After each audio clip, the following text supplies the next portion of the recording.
I try to focus on output, not outcome. Or another quote I like is like, if you take care of the days, it take care of the years, or you take care of the hours, then that take care of the days. So I just Mhm. focus on, like, for me, my way of getting through any type of like resistance is like, I just set a timer. And there's just something magical about it. Like, my phone's away from me, and I set a timer on my computer, and I'm like, okay, today, no matter what, no matter how many meetings or emails I have to do, I'm gonna get at least 3 uninterrupted hours. They can be like broken into sections, like maybe half hour blocks or whatever. But like, if it's half hour block, all right, I'm gonna get at least 6 half hour blocks where I'm not doing anything else. If I'm just sitting here fidgeting around for half an hour and nothing useful comes from it, that's okay. But you are gonna have to go through that anyway. So it's like, just get those time in.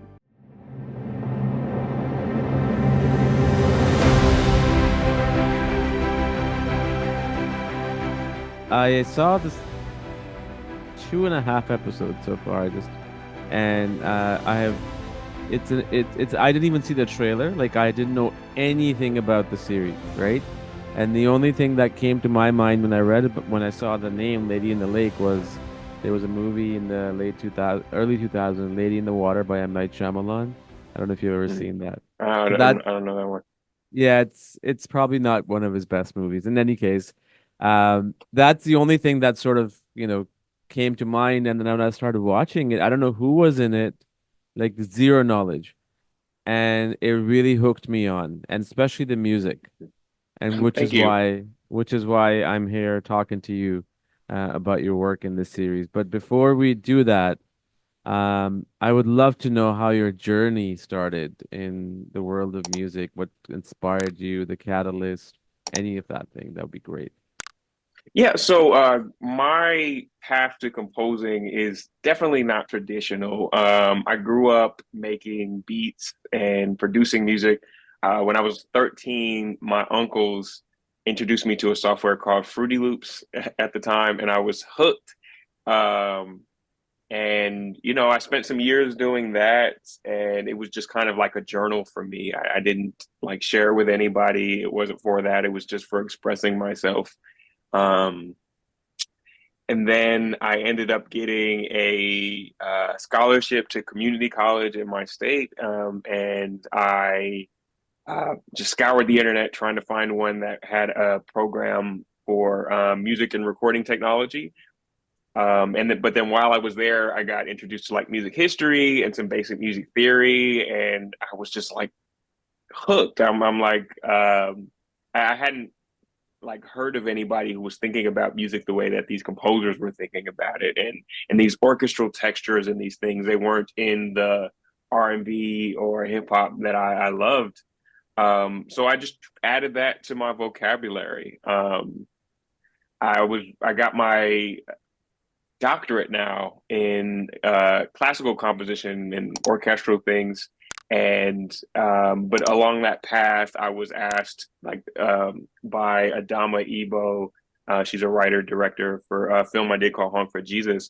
She was listening to some of my like orchestral work and was like, "This is movie music." I was like, "Is it?" I was like, I don't know."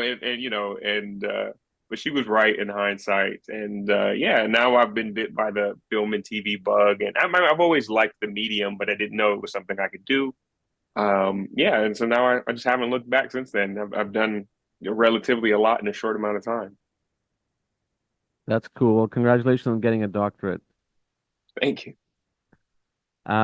It's incredible. I mean, even though, the way you just sort of summarize it, it sounds very easy and fancy, but I'm sure it wasn't even close, especially, it's one thing to have a skill set, right? And it's one thing to sell your skill set, but it's a really big thing for someone to discover your skill set and then sort of push it. And kudos to I forget the lady's name that you just mentioned who was on Honk for Jesus. Um, Adama. Dama, yeah, she recognized that, and not to take away from your work, but just it takes, especially those little things make a big difference in your path and your Huge you difference. know in your road and where you're going. And And you always remember that, and it looks like you have remembered it, and I'm sure you will remember it for a long time. OS. Yeah. Which composers have you? I mean, it's a question I ask almost every composer, but it's just I love movie scores. Uh, just around the time that I decided that I wanted to get into film business as a director, long time ago, I was listening to my first soundtrack was either knowingly was a score, either Last of Mohicans or 1492 Conquest of Paradise by Vangelis and by I think it was Trevor Rabin and I forget the other composer, Michael Kamen maybe. And music is such a powerful thing that without even creating anything, you can just visualize in your head all these visuals. You can even create a story, just like you can create millions of different stories. That's such a beautiful thing about music. Who inspired you as your journey of, whether it was getting into movie music or just in music, listening to those composers? I'm just a lifelong student, so it just goes from like composer to composer. Like I kind of go through like phases or seasons where I'm Yeah, like obsessed with certain composers. sure. I mean, John Williams is like the god of all of it. We all have to bow at that altar. But Yeah. I'm really big on Bernard Herrmann. I think a lot of my style is influenced by him. Um, Morricone, Jerry Goldsmith. Um, The usual those are some of my suspects. favorite. Yeah, the usual, those are like I think as far as like my film and TV work, I think those are the big inspirations. But I also try to bring in a lot of like um, you know, Motown and soul and these and jazz and kind of these languages as Sure. well. I think I try to just like break them all down to like their core elements and then fuse them into something new. Like, what would it sound like if Bernard Herrmann grew up on Motown? What does that? What does that sound like? And then we'll just see what comes out. Yeah, that's what I liked about the music that I've heard so far in the series. But you said classical music is something that you really, you know, sort of lean towards. I'm sure you've heard of Gustav Holst. Oh yeah, host for Yeah, sure. The planets. yeah. Gustav, not Gustav. Gustav Holst. Yeah, I mean, how if you listen to that Planets and you listen to everybody else after that, from John Williams to Hans Zimmer, there's just so much inspiration that comes from just that specific album. Do you ever do you get inspired by his work? I know it's like For above John sure, Williams. for Yeah. sure. No, I think Holst. I mean, it's just a seminal piece for a reason, and all of those great composers. If it's good enough for John Williams, it's good enough for me. Yeah. Yeah. Wonderful, man. How did you get on board on this project? Let's hear that. Yeah, so I had scored a film for director writer Boaz Shakeen. We had collaborated on a film. Um, and he was working on this as like a writer, producer, I think, kind of helping in a lot of capacities as Boaz tends to do. Um, and Boaz and I just hit it off on his film. It's called Once Again for the very first time, and and it had a lot of music. It's like an hour of music, so we were like, and it's like a experimental dance film, and I wrote some original songs for it. So it's like meaning we were kind of like partners on it and so we got really close and worked together really well and then Boaz was working on Lady in the Lake and then yeah they were trying to crack like what the sound of this thing was with Alma Harrell as the showrunner and she was just trying to crack what the sound was and she wasn't quite sure and then eventually Boaz was like you need to meet Marcus because there's like this specific nature of this score where it's like it's late 60s Black Baltimore, it's soul, but it's not purely that. It's also needs to be dark and mystery and big and experimental and all of these things. And Boaz was like, you should talk to Marcus. And yeah, and then I ended up demoing for it on spec, and they loved the demos, and the demos ended up are even part of the score at this point. That's amazing, man. That's really good. Is there a particular, without giving away anything about the series, right? I'm just going to read the official premise just so the audience knows what it is, and then we can talk about it. So, based on Google, it says a 1960s Baltimore investigative journalist working on an unsolved murder clashes with a woman working on an advanced agenda of city's black community. The protagonist ditches her doting husband and big Pixelville home to pursue a career as a newspaper reporter. So that's the basic premise. So you have, women and of different um stories. How did you bring their, like, in terms of their theme, their character to the music and vice versa? Well, because the characters are so they come from such different backgrounds. Um, Alma and I knew early on that we didn't want to just like do something as simple as like, oh, if I'm around black characters, let's play jazz, or if I'm around the Jewish characters, let's play klezmer. So we Yes. knew that wasn't what we were going to do at all, and so I tried to lean into like emotional themes. Like these are these are universal. Like I thought about Maddie is Natalie Portman's character. It's like I thought about like certain musical elements representing like Maddie's ambition and this like desire to be this reporter, or there was certain music that I kind of associated with Cleo is Moses's character, and like with like Cleo's like love for her family and these type of elements. But yeah, what I did is I tried to break down the genres and everything to the individual elements, and rather than like putting them together like a quilt, I like to think that I broke them down to the threads and like weaved them into something new. Um, an example would be the main titles music. It's like I was talking to somebody the other day because they just had a premiere. I'm like, what genre would you call this? Like, what genre is this at all? You know what I mean? And I don't have an answer. I love how you described not a quilt, but threads, then weaving into something of its own. And I couldn't agree more. So I'm sure you would agree with this, but uh, when you're watching a film and if you start noticing the editing techniques or the camera angle or the music too much, then you are sucked out of that film or series, and that's not the whole point.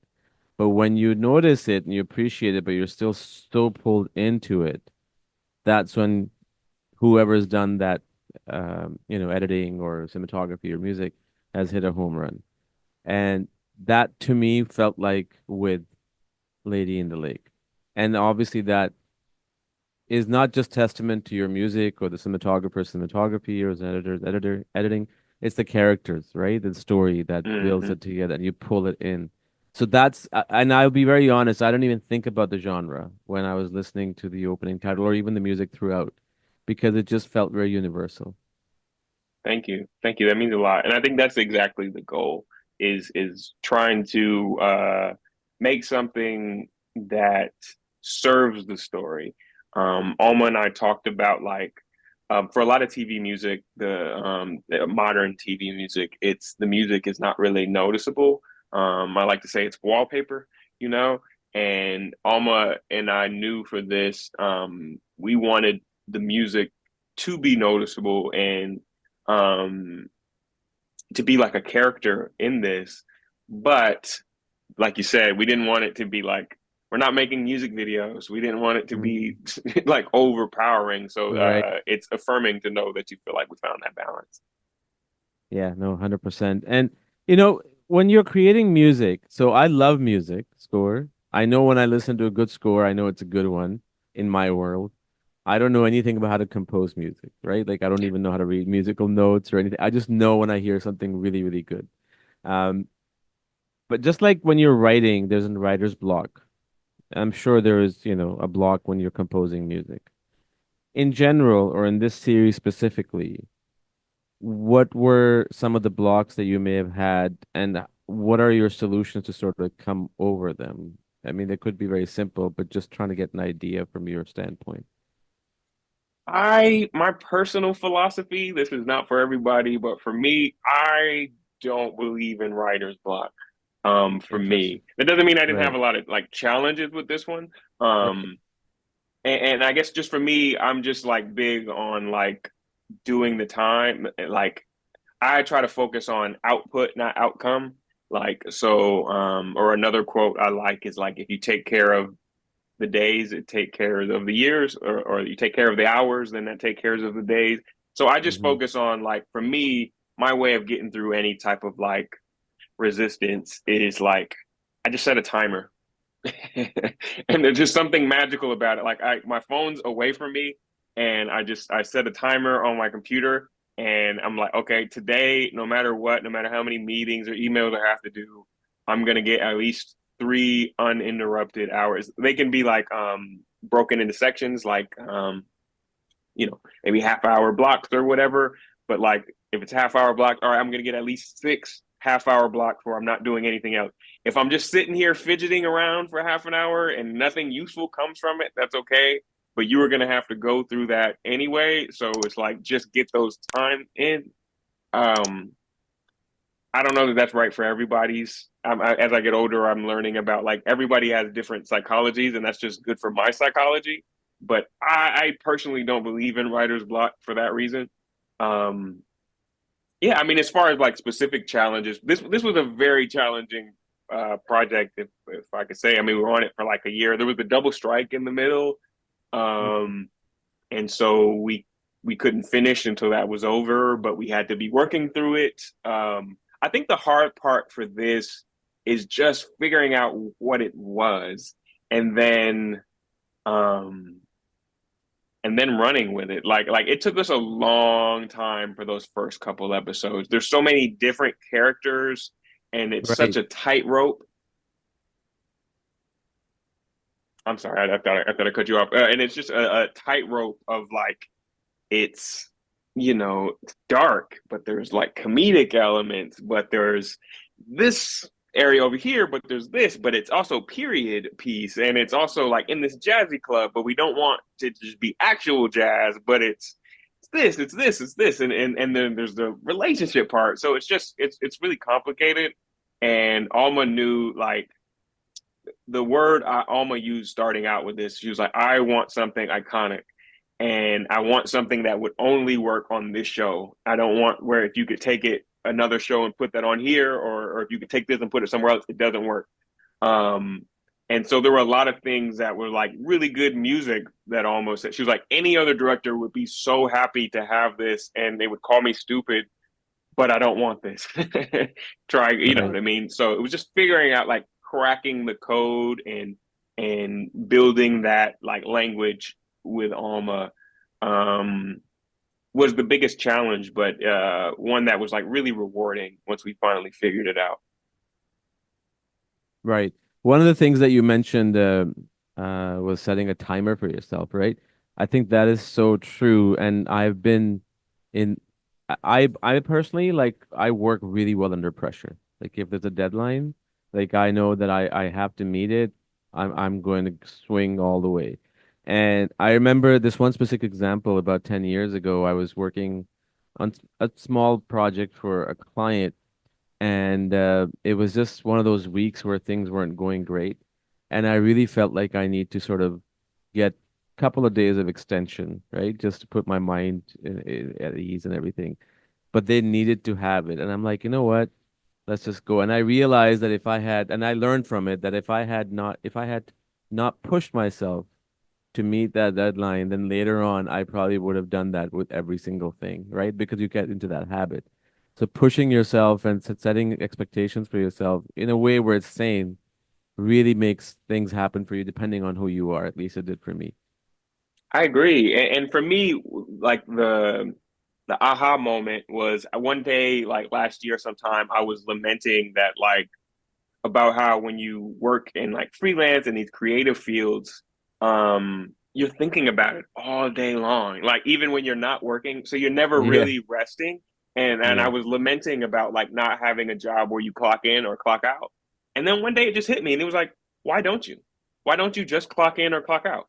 And so that's where my timer come from. So it's like I'm either I'm on I'm clocked in, I'm on the clock, and I'm just doing my thing. I'm not answering text, I'm not answering emails, I'm not scrolling on my phone, anything. I'm clocked in, I'm doing my job as if this was a 9 to 5 and someone was hiring me to do it and I had to be look professional only doing my composing. Um but then I clock out and I'm not thinking about it anymore. And it just for yeah. my mental health, it's helped me. So I think about it like clocking in and clocking out. And it's been really good for me. It doesn't mean I'm like every time I'm coming up with my best ideas and I'm still a human, Yeah. but it's helpful for me. Well, it gives you structure, right? And when you get Hmm. structure in anything, in any discipline in life, then that's just brings out the best in you because you have a structure in place and you know what your expectations are. Um, do you listen to any scores while you're, when I say while you're composing, I don't mean like literally while you're composing, but in between, like a day if you're off, do you listen to get inspiration or do you try to stay away from music completely so that it doesn't influence you in a way where you have come up with something that's already been done? I think I do sometimes. Like it depends, and it depends on what stage I'm at. Like I definitely don't. I won't like keep listening to something because then sometimes the influences can be too obvious. But I think I'm at the point where I know enough technical aspects of music to where I can feel if I was too close to something. But no, I definitely do. I think we're all influenced by people like John Williams and Holst. Mm. Um, I usually do early on, like more early in the process. Once you're kind of off and running, you want to just keep leaning into the things your own, the things that make you unique in all of these. But sometimes Hmm. early on, like really early in the process, I think it kind of helps to like establish a common language with the director. Because I want to be like, because they might say happy, and for one person, happy might mean Of James course. Brown, and for some people, it might mean Stravinsky. Like it just you just no way to know. So I find like a lot of times working with directors, having like comps or references kind of help if it's your first time working together. Yeah. No, it definitely does. And I want to go back into your early part of your career. So obviously, you've done um you went to you got your doctorate and you were working on different projects like shorts. What was that one moment? Would you consider Honk for Jesus, Save Your Soul the title that gave you a pivot towards where you are today?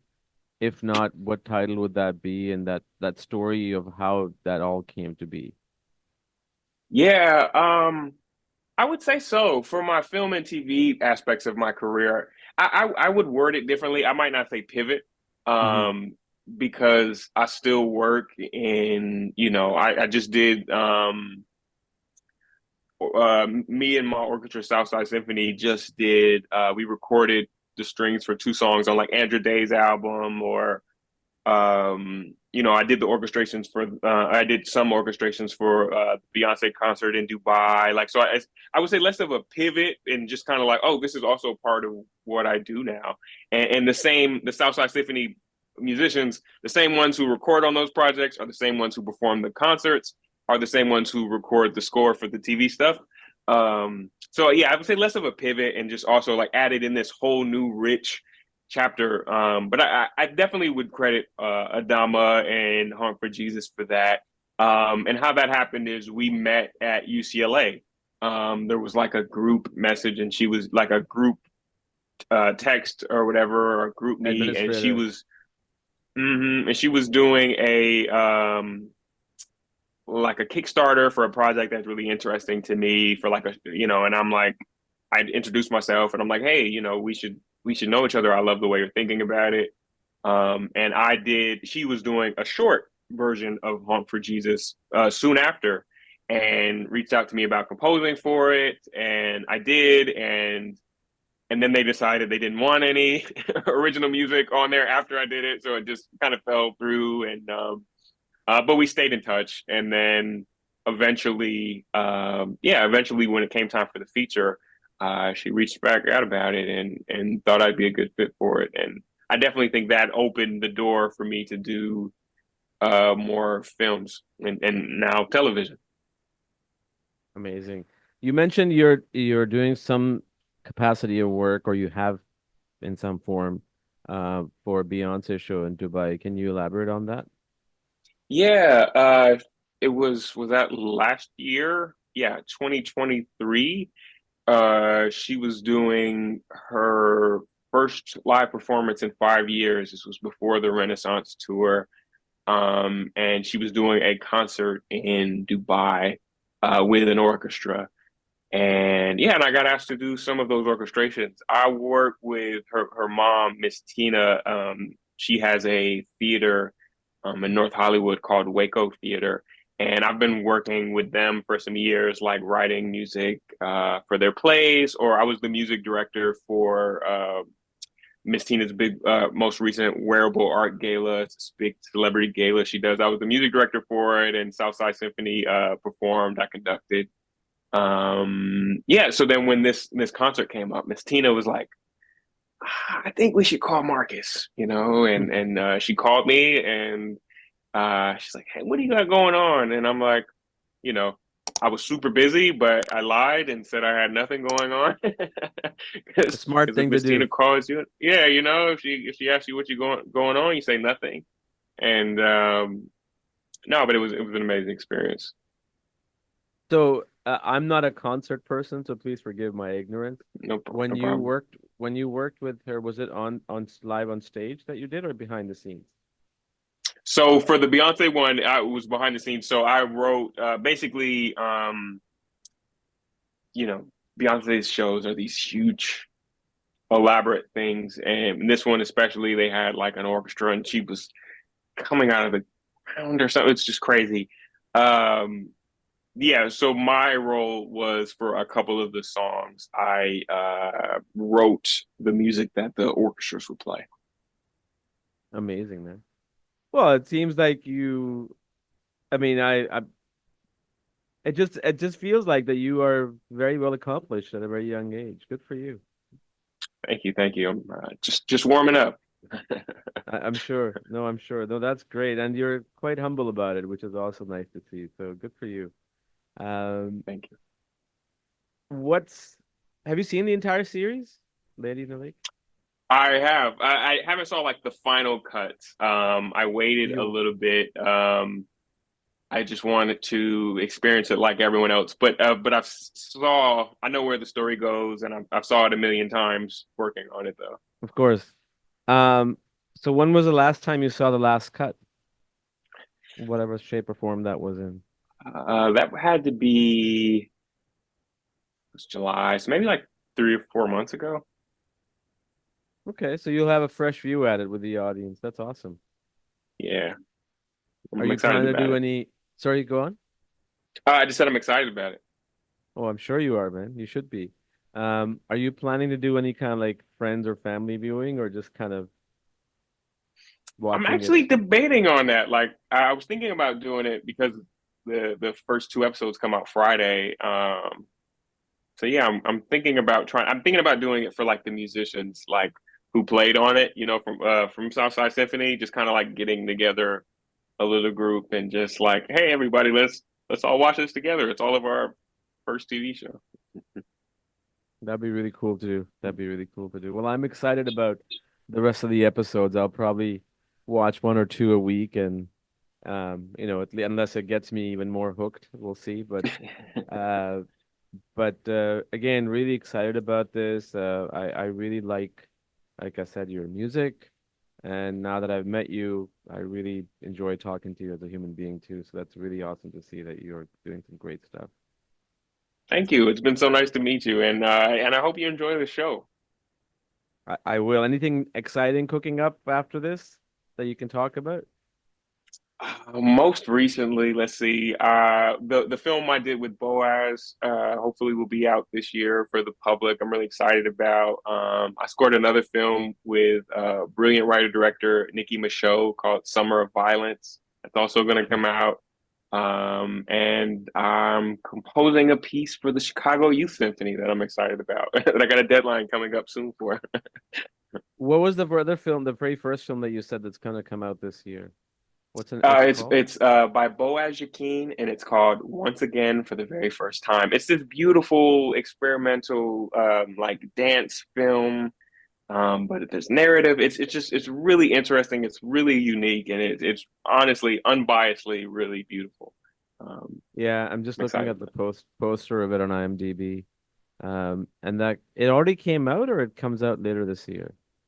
it. It did like festivals and stuff, Right, but it's not right, like available to the public yet. right. Awesome. That's good stuff. I'm sure who would you like to work with as a with a director? Like maybe three directors that you would love to work with. Man, I want to do more work with Adama. Um, that's a given. I mean, one of like if I was just naming anybody, I think a dream collaboration would be Ryan Coogler. Um, he's just he's like a big inspiration for me, like even like in art and also outside of art. Like when I was young, it was really inspiring to me to watch his interviews because if you watch him talk, he doesn't code switch or anything. He just sounds like like somebody from Oakland. And that was really empowering for me. It just let me know, like, oh, I can bring my whole self to these things. I can be unapologetically myself. Um, so Ryan Coogler, and then I guess whoever and I worked with. I mean, I'm really up. I'm new to film and TV, so it's just like kind of anybody who's like-minded and thinks and likes the similar stuff I do. I'm also like James Samuel. I think he writes his own music, so I don't think he needs me. But I really liked the film they did, The Harder They Fall, and I watched it like 10 times. James Samuel directed it, but then co-wrote it with Boaz Yakin. So when Boaz hit me up, I was like, "Oh my God, I've watched this film 10 times." So yeah, I would definitely love to work with James Samuel. With the asterisk that I don't think he needs me because he writes his own music. Lastly, Marcus, how would you define music? What's music to you, or what should music be to anyone in the world? You know, the academic in me, goes to say it's organized noise. But I think my personal answer is it's it's the emotion that you can't express with words, I think. And I agree with you. It's really music is such a powerful tool that it has no language, no boundaries, I nothing. agree. Yeah, I agree. awesome. No, that's really well said, man. Good. I'm really glad to hear that. Listen, I would love to chat with you again. Whenever you have something coming up, maybe for once again for the very first time, whenever the release date is, I'd love to chat with you again. I look forward to it. Awesome. Thank you so much for your time, Marcus. I truly appreciate it. And Lady in the Lake starts on Apple TV Plus, July 19th. Looking forward to it. Enjoy the rest of your day. Be well. You too, man. Take care. Bye bye.